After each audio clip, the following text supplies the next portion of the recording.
Hello everyone, this is Anisha Sharma and this video is about the rights of a partner in a partnership firm. So in case you are having a partnership firm or you are planning to start one, this video would be really useful. So the first right that is given under the Indian Partnership Act 1932 is that every partner of the partnership firm has the right to take part in the conduct of the business of the partnership. So for example, if you're having a bangle manufacturing business, here you have all the right to know from where the raw material is coming, who are the retailers of your product.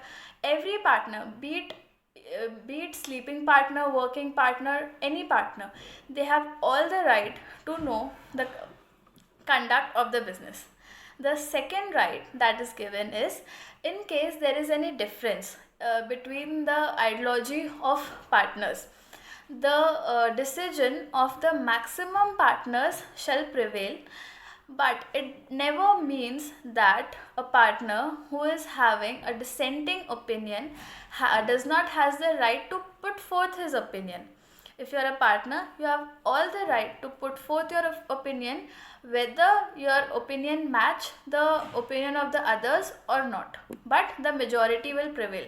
But in case the nature of the business is in question, that is the thing that is being discussed, or the nature of the business is changing from the decision, there the consent of all the partners is required.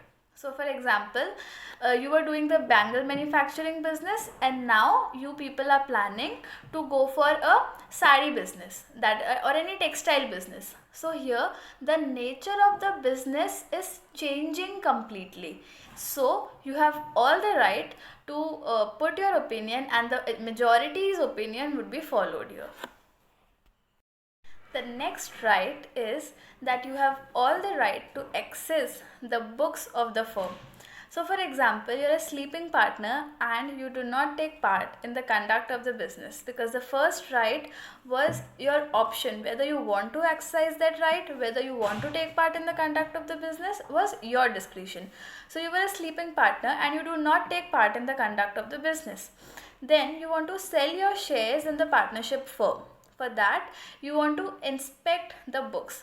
You have all the right to access the books even if you are not taking part in the conduct of the business.